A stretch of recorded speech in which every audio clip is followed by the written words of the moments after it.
From the EPR Creations studio, this is Jason Staples bringing you Unconquered with Doc Staples. This podcast, as always, is brought to you by EPR Creations, by Louis Marquez of Keller Williams Realty in Jacksonville, Florida, by Shenandoah Real Estate in the Research Triangle of North Carolina, by Garage Makeovers, the #1 garage remodeling company in South Florida, and by my newest advertising partner, Justin Galloway of Benchmark Mortgage. As always, information's in the show notes. Let them know you heard about them from the Unconquered podcast with Doc Staples. Well, it is time for another preview, this time Florida State against an FCS school. You know, sometimes you just got to play down a little bit. Florida State taking on Miami of Florida this week in what once was a massive rivalry game with national implications, but well, you know, that was a different era, an era of VHS tapes, not just VHS tapes where, you know, you might record a game in VHS and then come back and return to it. But I mean, the teams themselves traded their film in VHS tapes. They had to mail them back and forth. I mean, I've still got a few of the VHS tapes from my days, you know, in those years. So yeah, I mean, those tapes are over 20 years old now, the ones that I have. And, it's been that long since this was a rivalry with national implications on both sides, but it still is a game that has national implications for Florida State. So very important that we still spend the time to break this down, despite Miami essentially moving down a level. And, that is Miami of Florida. So we will be professional here, and we will continue to break this down like any normal game.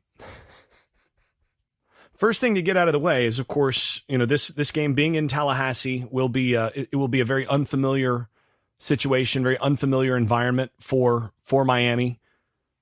I mean, that's a Miami team that is not used to playing in front of fans. And, you know, it'll be interesting to see how they respond to a game where it feels like there's more at stake, when there's, you know, people actually in the stands interested in watching them. That'll be very interesting to see. They've not played a bunch in terms of on the road where they've had this kind of thing. So obviously they played at North Carolina, lost 41-31, and then at NC State last week, 20-6. Both of those road games pretty hostile, but neither, of course, Doak Campbell. And then the home game against Texas A&M. I mean, A&M had a lot of fans there to help fill that out. So definitely something that you know to keep an eye on in terms of how they respond to that kind of environment, which is obviously very different for a team and a program of that level. But yeah, that's sort of the first intangible thing to think about here. Of course, you could make the case, and you know I've seen some suggest it, that there was some strategery going on in losing at NC State last week, because had Miami won that game, this game this week probably would have been at 8:00 instead of at 3:30. So maybe a little bit of strategery there from Miami, trying to really lay it on the line for what is clearly their Super Bowl this season, as they're taking on a dominant, to this point, Florida State team. Now, we should get beyond the soft factors, though. Again, Miami has been a soft program for quite a while. We'll get past those soft factors and get into the actual stuff that really does impact the game. I mean, you all know that I've talked over the years about how I'm not really sold on a lot of these soft factors having a lot of impact on games most of the time.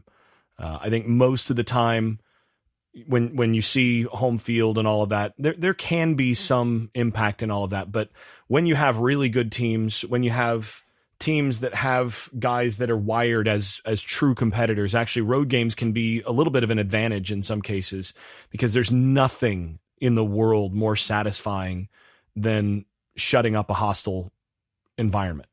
nothing more satisfying than going in and feeling the opposition and knowing that you have a chance to shut those people up. There's some players, some teams that just have that in them.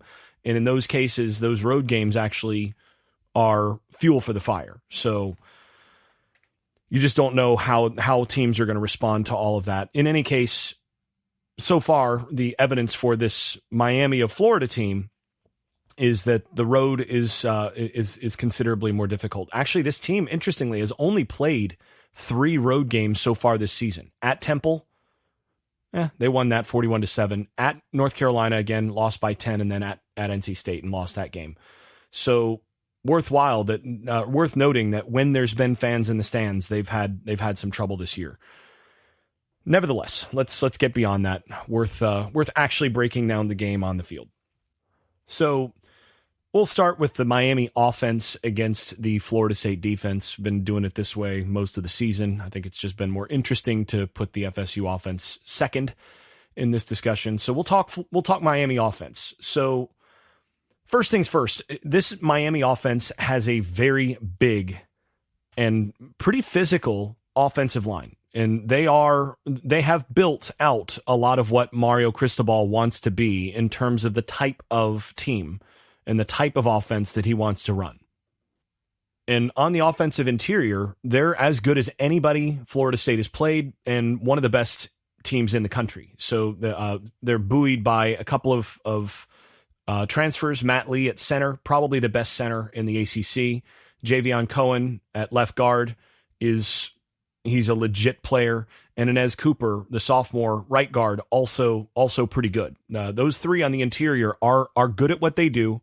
And yeah, they are solid across the board there. Then, of course, they've got the 5-star freshman, Francis Mauigoa, and he's a guy that in the long haul, in the long term, looks like he's going to be really good at right tackle.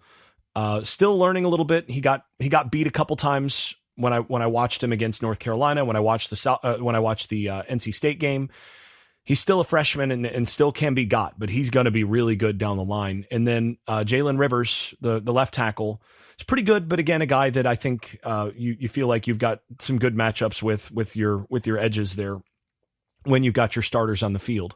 So, that's really the strength of this Miami team. And then they pair those guys with Cam McCormick at tight end, who's, not really been a major threat in the passing game, but he's 260 pounds. And what they want to do, they want to line up in that kind of that personnel with a big tight end, big offensive line, and pound the football. The good thing is, from Florida State's perspective, is that their backs have been pretty average all season. So Henry Parrish, FSU's seen him before, a former Ole Miss transfer. He's a good player and, a solid overall back. But at 5'10", 190 pounds, he doesn't break a ton of tackles. He'll give you a shake and get some yardage in the open field when you get him some one-on-ones. He'll rip off some 5-10 yard plays here and there that are really nice runs and are impressive. But he's not a threat to take off and, change the scoreboard if you miss one tackle. He's a guy that, if he gets in the open field, you're usually going to get 35 instead of 70. So, and that's helpful because Florida State so far this season has not actually been great in terms of stopping the chunk plays in the running game. That's been one of the few things that this Florida State defense has not done especially well this season. They've given up 41 runs over 10 yards on the season and 15 over 20. So 41 over 10 is 59th, and then 15 over 20 puts them at, tied for 102nd in the country in, chunk plays given up on the ground. That's something that this Florida State team needs to do better. For perspective, Miami has given up 30, I believe. Let's see here. Yeah, that's 30 runs of over 10 yards and 5 over 20. So that's top, that's number 18 in the first category, number 16 in the second. So 16th best in the country in terms of 20 plus yards in the run given up. So they've been pretty solid in terms of their overall run defense. We'll get to that in just a little bit, but Florida State has given up some chunk plays in the run game. And actually overall, if you were going to look at where this FSU defense has been a little bit weaker, it's been against the run and especially against RPOs. And remember, by RPOs, I'm not talking about what a lot of people will call RPOs, that is zone read, read option type stuff where the quarterback has a run option. I'm talking about with RPOs. Most RPOs are an option where the quarterback has the option to hand the ball off or to throw, often a bubble or some sort of quick screen on the outside. A lot of RPOs, though, now are RPO with a seam or a glance route, that sort of thing, where you're reading a conflict defender. That's your basic RPO stuff. And working through the numbers, Florida State has been absolutely dominant when working against non-RPO pass plays. They are the number one defense in the country against teams on non-RPO pass plays. So if teams are just dropping back, play action, or standard drop back, Florida State's defense is the best in the country, has been the best in the country all season. Been absolutely dominant. Against RPOs, they've only been good, or really good, actually. Not so dominant. Against RPOs, they've given up some chunk plays in the running game, and they've given up a much higher completion percentage and overall success rate in the passing game. If you're going to have success against this Florida State defense, I think the evidence is pretty strong that you're going to have to really run a lot of RPOs. You're going to have a lot of situations where you're lining up to hand the ball off, or to, if the right guy triggers, to throw it to your option on the outside or at tight end or wherever your pass option is on that. If you're not doing one of those things, odds are this Florida State defense is going to do pretty well against you. Now, the base running game without any RPO attached, also not as good for Florida State as against the pure pass. Now, other thing to note is that when Florida State has had their full, essentially starting lineup on the field, so that's Jared Verse, Farmer, Fisk, Payton, Tatum Bethune, and Deloach up front, they've been much better against RPOs and just more solid defensively overall. There's a significant difference between that group and when others start to work their way in. Although when Fabian Lovett's on the field instead of one of Farmer or Fisk, it's basically a negligible switch out. But when you get Verse off the field, or Verse and Payton off the field, or one of the backup backers in, there's been a pretty significant drop off. And that's something that they're really trying to continue to work towards improving as the season goes along. So yeah, that's interesting in terms of where Florida State is at this stage of the season, partly because when you get into games where they're rivalry games or games against teams that you think can beat you, that you think have a better shot at beating you, you start getting into, this kind of game, into the game at Florida in a couple weeks, the ACC championship game, which now FSU has clinched, provided they get there, the college football playoff. That's when you're going to start to see some of those rotations narrow up just a little bit because of, the fact is Bethune and Deloach have been better on the field than when anybody else is at backer. And by a good enough margin that if you're going against a team that is really good, they're just going to have to play a few more snaps. And so I do think you'll see the rotation tighten up a little bit as the games as you get into the postseason this year. Now, one place where the rotation will broaden a little bit is adding Darrell Jackson to the mix at defensive tackle come playoff time. Again, provided Florida State makes the playoff, you still have to win, 4 more games to get there, which is non-trivial. There's a chance that you could lose any one of those, the 3 of those games. You're not losing to South Alabama, but given where they're at, if you add Darrell Jackson to this defense come playoff time, this defense takes on a whole different character. It's a whole different animal because of the things that he brings to the table as a guy who can wreck shop as a two-gap type guy. And all of a sudden that makes you much, much harder to deal with in the running game and in terms of some of the RPO stuff. So this is going to be a scary team. If they can get through the remainder of the regular season and the ACC championship and get to that point, they're going to be even scarier than they've been because of what they've got at with Darrell Jackson as well. So yeah, it's been interesting to sort of work through what has given FSU trouble versus what they've been really dominant against. Now, the most concerning thing, I think, coming into this game is that Miami is a very RPO dominant team. I mean, they run close to a third of their plays. If you watch their games, roughly a third of their plays are an RPO of some sort. They're trying to run the football, and they're packaging that with some RPOs to try to take some pressure off the run by limiting how quickly you can trigger against it. That's what they're trying to do.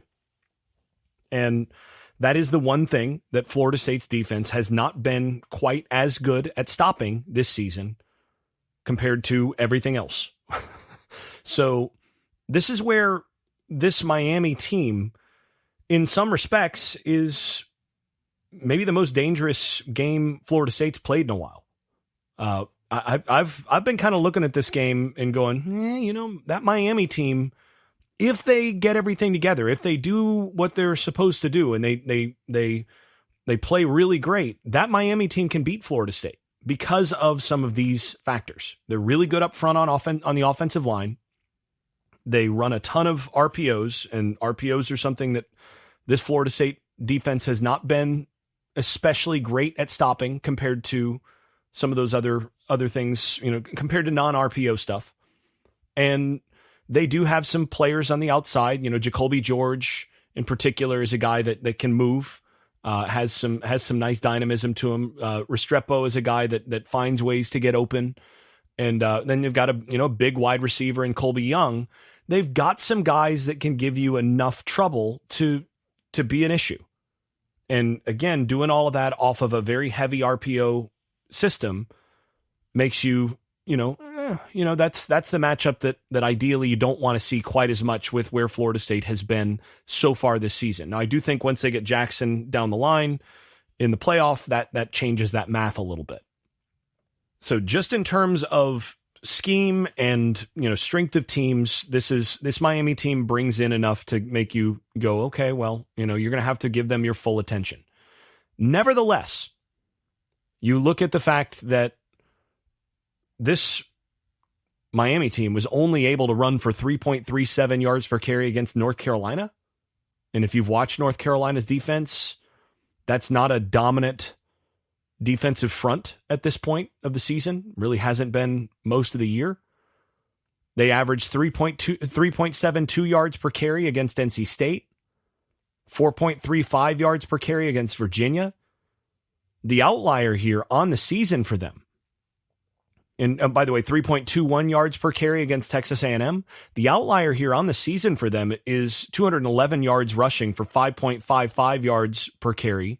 Had a couple longer ones against Clemson. That's really the outlier for them on the season. And again, that's a game. They won that game against Clemson in double overtime, the same Clemson team that Florida State went to overtime with. So if Miami plays at their absolute best and Florida State plays down just a little bit, well, both teams are in the same range against Clemson. Now, obviously, Florida State at Clemson in a game that Clemson pulled out all the stops for, a little bit different. Clemson was pretty banged up, down a couple defensive linemen against and a key secondary player against Miami. So those are factors, but all that goes to say that if this Miami team does get it all together and manage to execute really well, the things that they want to do, the things that they do best, are things that Florida State's going to have to be pretty careful about and concerned with. Again, the thing that I keep coming back to, okay, so good offensive line, gonna be able to block Florida State in terms of defensive front better than most teams Florida State has played this year, if not everybody. The difference is I don't see them with those backs. Again, Parrish, we were talking about Parrish as a guy that's, he'll get you 30 most of the time, but he's not going to get 80 most of the time. Then Mark Fletcher, a good back, but not, again, a super dynamic guy. AJ Allen is a guy that you do have to be conscious of. I think he is a guy that, 16 carries for 54 yards against Clemson, pretty decent there. 11 for 67 against Virginia, showed a little bit of dynamism there. Did not play against NC State, and their running game kind of cratered there without him. So I think he's a guy that if he's healthy enough to return in this game, you kind of keep your eye on him a little bit more. But yeah, I think the other guy is a little bit. The other guy that you got to worry about is Chaney. We've seen him plenty, bigger back. I think in some ways he might be the best back of the group, but again, not a guy to bust it and take a play to the house. That's the thing that I think if you're Florida State, you're most worried about when you're playing a team that runs a lot of RPOs, runs the ball a lot, is, okay, do they have a back who, if a safety misses a tackle here toward the line of scrimmage, who's going to take this to the house? Because if so, that's been an issue for Florida State. If it's more of a back that, okay, well, you missed that tackle and then, he's going to get 15, 20 yards, well, they're probably going to be able to tighten up and handle that. And I think Miami's more the latter. And that's the thing that looking at this matchup, I see a Miami team that does a lot of things that Florida State is not quite as good at stopping, but doesn't do them quite as well as they probably are going to need to in order to beat Florida State. And one of the reasons for that is once you get into the passing game, if FSU gets them off schedule at all, if they run the football like they did against North Carolina, against NC State, against Texas A&M, against pretty much their whole FBS schedule, then they're going to have to throw the football a good amount with Van Dyke. And thing is, Van Dyke has enough talent. Again, if he happens to be on and suddenly just is hitting every throw and understanding what he's seeing and hits all his reads, okay, now they're a really dangerous team. But that has not been the Tyler Van Dyke that we've seen the last few weeks. 11 interceptions on the season, and he's a guy that has had a lot of struggles in recent weeks. So you look at, he got banged up going back to the UNC game, got banged up in that game, did not play against Clemson. That's the game that they won, interestingly. That's the game that they played the best in terms of running game and all of that. And then played again against Virginia, threw 2 picks, no touchdowns. And then against NC State, 3 picks, no touchdowns. He's been pretty generous sharing the football. And this is a team where if you can get them behind the sticks at all, and you can get Van Dyke having to throw when they have to throw rather than on the RPO stuff, now all of a sudden the leverage tilts back, and Florida State, again, is the best in the country in that situation defensively. And I think has some likelihood of creating some turnovers. And this is a Miami offensive line that will give up some pressure. As good as they are in the running game, they will give up pressure against the pass. And to me, one of the major points here, one of the major questions, the game within the game, as it were, is can Florida State, who's been pretty good at getting tackles for loss, get tackles for loss against this offensive line in the running game to get them off schedule enough to get them to throw the football down the field into situations where Van Dyke is potentially going to be exposed. Miami's top 10 in the country in the lowest percentage of tackles for loss per run play given up. And yeah, they don't give up a ton of tackles for loss against their running game. And that's going to be really important for Florida State to be able to get stops and get it close enough, get Miami off schedule. But honestly, the other thing that can get Miami off schedule, and this is where I think this game ultimately is likely won or lost more than anywhere else, is Florida State offensively needs to be able to have enough success early in the game to change the way that Miami has to call this game. So we're going to go ahead and flip over to that side of the ball now. And on the offensive side of the football, Florida State has some nice matchups here. It's a pretty good Miami defense, and it's one of the best defensive fronts in the country. It's a defensive front that will get after you. They're up toward the top of the ACC and the nation in terms of a pressure rate, in terms of tackles for loss.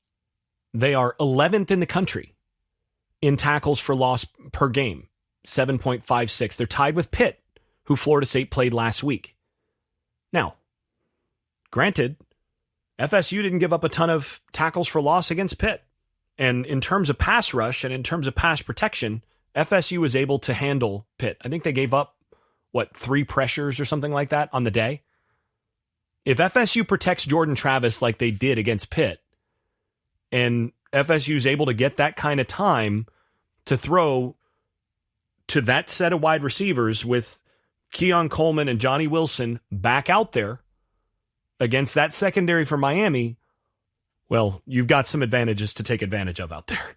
And, both corners, both Jaden Davis and Darryl Porter exited the NC State game, got a little dinged up in that game. Davis apparently is going to be a full go. Porter is a little bit more dinged up, but they're going to have some opportunities against that set of receivers or that set of corners, Davis and Porter. Porter's a good corner, by the way. But they're going to have some opportunities in one-on-one coverage against those guys to take advantage of some matchups. Now, they do have 2 big safeties. Of course, Kinchin's preseason All-American at free safety, and then James Williams, who enormous safety, 6'5", 215, sort of a throwback in that respect. And Kinchin's 205, plus pounds as well. Big safeties who are assets against the run. They will come up and hit you, but they've also given up some big plays. And so, this is a Miami defense that you can get big plays against. And it's a Miami defense that I think Florida State will have a little something extra for in that respect. Their linebackers are pretty good. Cloyd, Mainoa and Davis. Damari Flagg or Corey Flagg, is the other primary guy that plays.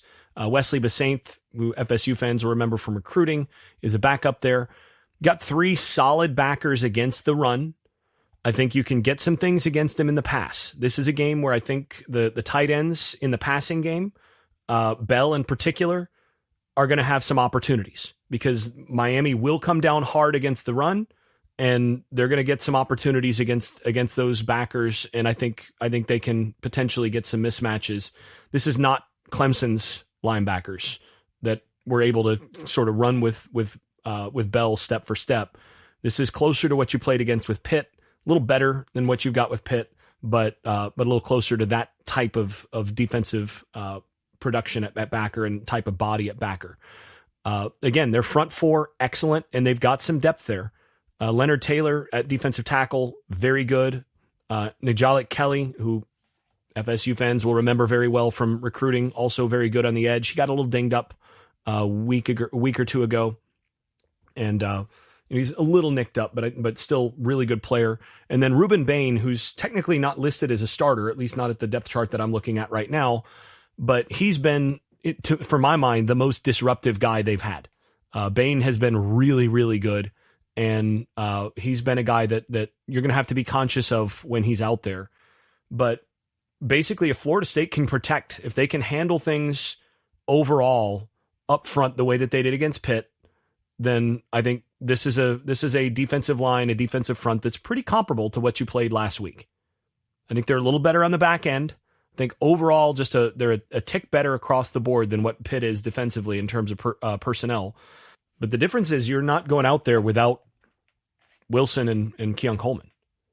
Those guys are difference makers. And, if Jordan Travis is throwing it the way that he did against Pitt, with those guys out there, you're going to have a whole different situation. So to me, and this answers a little bit of the question that Colby Maxwell asked, What would you do? He asked via Patreon. What approach would you take to get the Florida State running game going this weekend? I know this will be very dependent on Keon and Johnny as well. Yes, it will be dependent on those guys, because to me, this is a game where you come out and you're ready and willing to run Jordan Travis early, get him on the move, and let him make some plays early in the run game. I think this is one of those games where getting him on the edge to slow down that Miami front and force people to basically commit themselves to him and to his legs early opens up a lot for you in the running game otherwise. So I think this is one of those games where you take the bubble wrap off Travis early and you tell him to be safe. You tell him to get down when he can, get your yardage, get down, get out of bounds, that sort of thing. Tell him to be careful with how he runs, but this is a game where you start to run him. And you start the game running him. And then once you've got that going, I think the rest of the offense starts to click a little bit differently. And I think this is one of those games where maybe counter is not the go-to as much. A couple teams have had a lot of success running inside zone against this Miami defense. Split zone, inside zone with some quarterback read on that. I'd like to see some early inside zone just to see whether or not you can bully them a little bit up front. Because, I mean, they are good on the defensive line, but they're not enormous. And I think you can potentially get some looks straight up the gut on some of that. And you're really just telling your backs on that inside zone against Miami, go A gap to A gap. And, quarterback's going to read the edge. And if you can get your guards on their defensive tackles, I think there's space there. So I think this is a inside zone type game early with zone read stuff from the quarterback. The more Travis's legs are involved early, I think that the more difficult that's going to be for Miami early.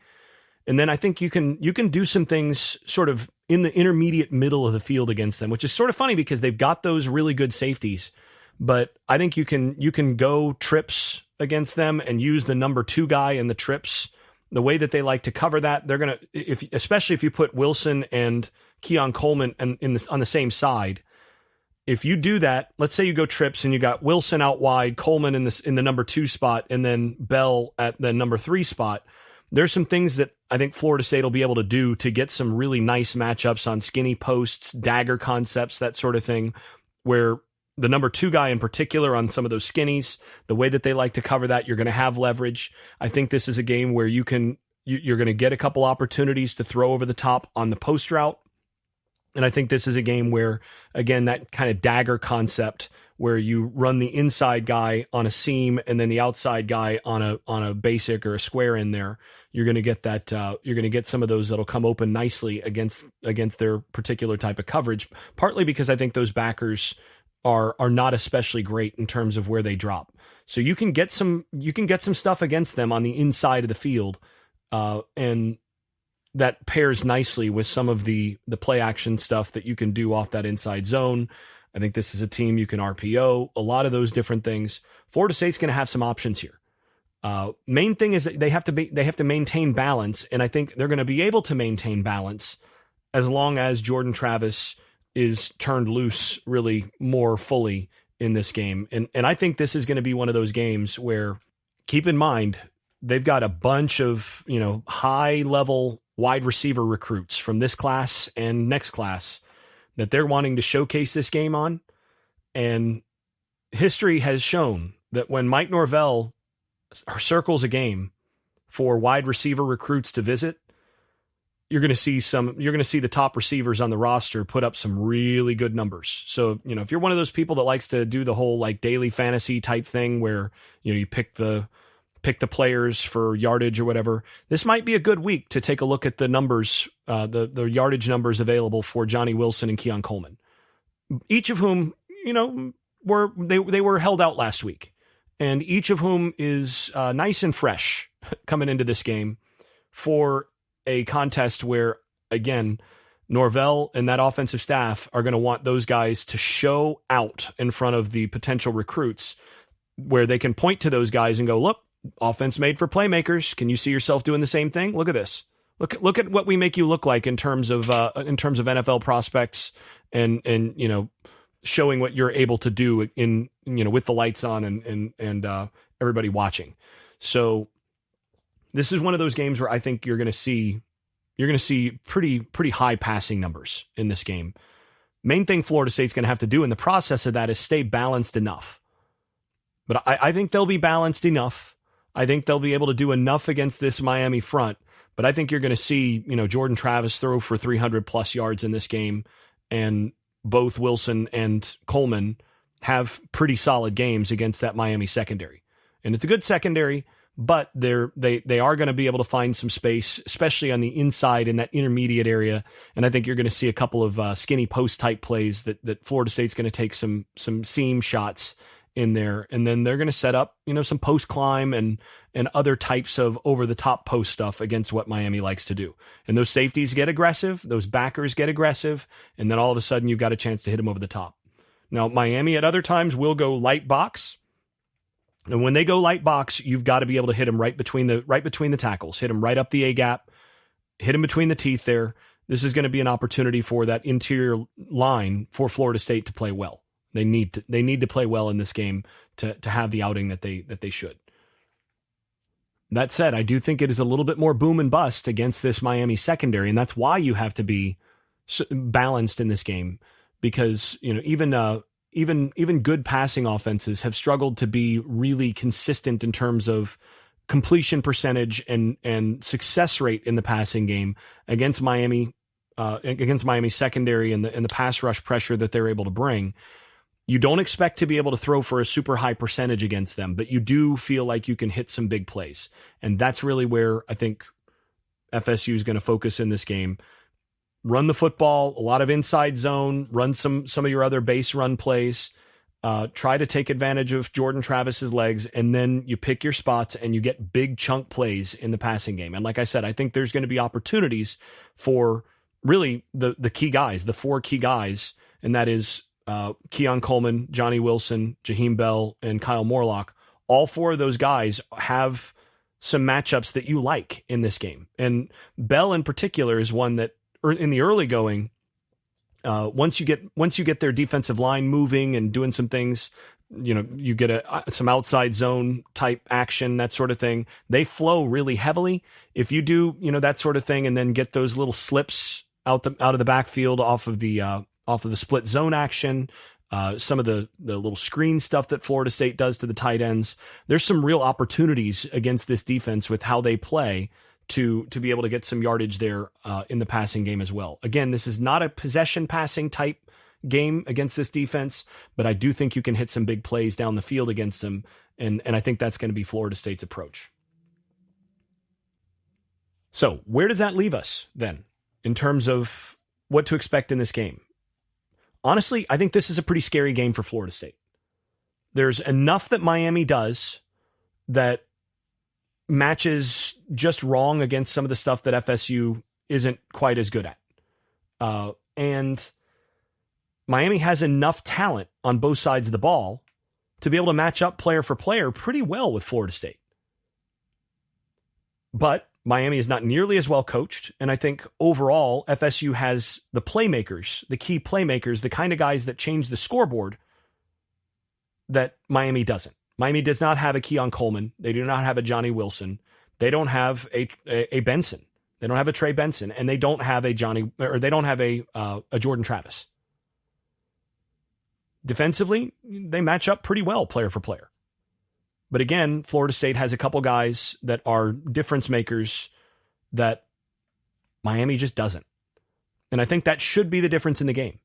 But this is going to be a very motivated Miami team, which, Miami is one of those teams where you don't know whether you're going to get a motivated one or an unmotivated one half the time.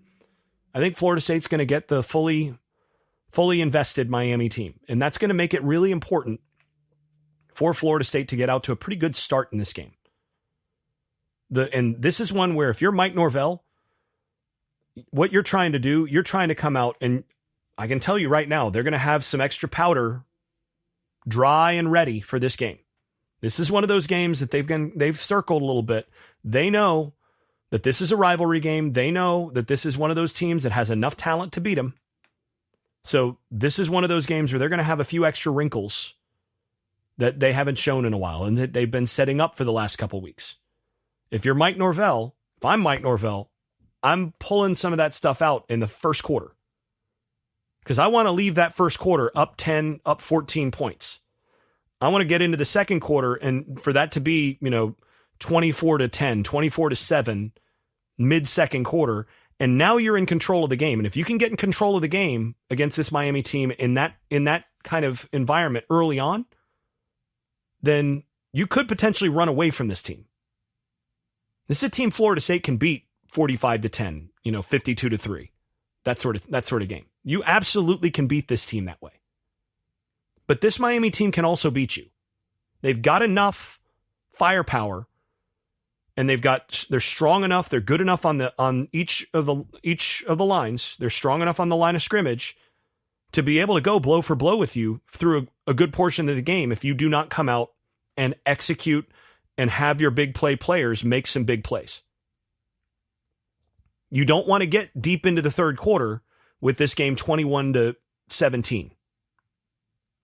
You don't want to be in a position where they're able to run and run all their RPO stuff and do their normal stuff through, into the early fourth quarter, into the mid fourth quarter. This is a team you've got to go in there, start well, and this is a team that might quit on you. This is a Miami team that might quit. They did last year. And this year they've quit in a couple other games. This is a team where if you can get up on them early, they might quit on you. So you take some opportunities to get those shots and you put those in the end zone early. You bring some pressure early against the running game to force them into some long yardage, get a couple 3-and-outs early, and all of a sudden that game can turn. But if you don't do that, this Miami team can beat Florida State, something, say, 34-31, that kind of game. Entirely possible. They can play that game. And again, with Van Dyke, sometimes when you watch him sling it, and some of the throws he made against North Carolina, when they scored 31 against North Carolina, some of the throws he made in that game were absolute dimes. And some of the stuff that they do in terms of their route concepts and all that. They run a lot of switch concepts. They like to go with trips, like trips boundary, and run number 3 on a wheel to try to force you to have to either switch that correctly or to run through traffic, and you're going to get a wide open guy up the field. They do a lot of that sort of stuff to force you to match correctly and put a lot of demands on your communication in the secondary. So that's something Florida State's going to have to be really good at in this game. But I think FSU's been better at that this year, and I think they'll be able to handle that. But again, Van Dyke is capable of really throwing some dimes like he did against North Carolina. And then, through a couple really key INTs too. So, and that's the thing you have to really take into account with Van Dyke. Thing with him, most of the INTs that he throws are INTs where he doesn't recognize where underneath coverage is coming from. He doesn't see the underneath coverage.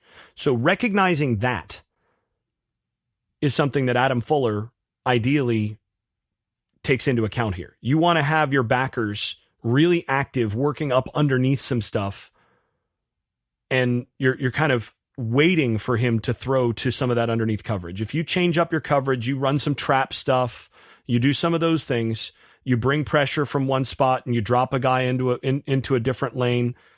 Van Dyke will sometimes just throw blindly without recognizing that there's underneath coverage there. And that's where you get him. That's where a lot of his real errors come in. That's the sort of thing that he had problems with against NC State as well, throwing 3 interceptions. So you can get some opportunities there. But this is a dangerous game. This is an absolutely dangerous game.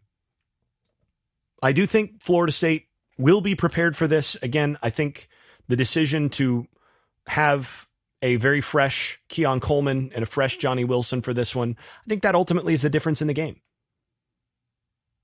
And I think the Miami team that has averaged 5.1 yards per play against Clemson, 4.93 against Virginia, 4.17 against North Carolina State, I think they'll probably come a little bit better against Florida State. But I don't think they're going to be averaging 6.5 yards a play. So I think you're looking at somewhere in the 5 yards per play range for Miami, somewhere in the 17 to 21 points area for Miami. And I think Florida State's going to be able to score some points on some big plays against Miami's defense. I think there's some big plays to be had. And you're going to need to be patient. Florida State's going to have to stay balanced, but I think there's some big plays to be had there, especially with Jordan Travis using his legs on the ground and using his legs to create some things in the passing game as well, running to pass, scrambling to pass. So I'm going to go with Florida State winning this game. I'm going to go with 80% odds, which is lower than you'd like in this game. I'm going to go with 80% odds. And I'm going to go with Florida State winning this game 38-17. I think it may be closer than that final score actually suggests, but I think this is going to be a real interesting one. And like I said, this is one Florida State, Mike Norvell, if he gets the opportunity, this is one he will run up the score. This is one where he will take the opportunity to get the extra yards and show out just a little bit extra in this game. He's not going to take his foot off the pedal in this game. But I think this is going to be a little bit of a hard-fought game early on. And then I think the playmakers ultimately are the difference in this game as FSU ultimately pulls away from yet another FCS opponent and moves on to face another FCS opponent the following week in South Alabama. That'll do it for us here. Talk to you again after the game. If you've been enjoying this podcast, please leave a 5-star rating over at Apple Podcasts and wherever else you listen to podcasts. Post and repost episodes on social media and tell a friend. And if you haven't left a review in a while, do it again. It really does help the visibility of the podcast. Before we go, I'd also like to thank my advertising partners once more. That's EPR Creations, Louis Marquez of Keller Williams Realty in Jacksonville, Florida, Shenandoah Real Estate in the Research Triangle of North Carolina, Garage Makeovers, the #1 garage remodeling company in South Florida, and Justin Galloway of Benchmark Mortgage, serving Florida, Alabama, Tennessee, and Kentucky. You can also stop by the Unconquered Shop at unconqueredpodcast.com, where you can buy stickers, pins, magnets, t-shirts, and other swag. And thanks also to all those supporters over at Patreon, where I post video analysis and field questions for the podcast. I am especially grateful to those above the dynasty level. That is Andrew Garrett, Brian Leininger, Neil Cook, Casey Kidd, Chris Chartrand, Dave Blair, Hector Cartagena, Jack Horton, Jimmy Van, Jonathan Kennedy, Keith Cheney, Lee Caswell, Tyler Kashishke, Vince Calandra, and Bert Bertoldi. You all are far more generous than I deserve. I'm really grateful. Thanks to you all. This has been Unconquered with Doc Staples. I'm your host, Jason Staples. Thanks for listening and thanks for your support. I made this.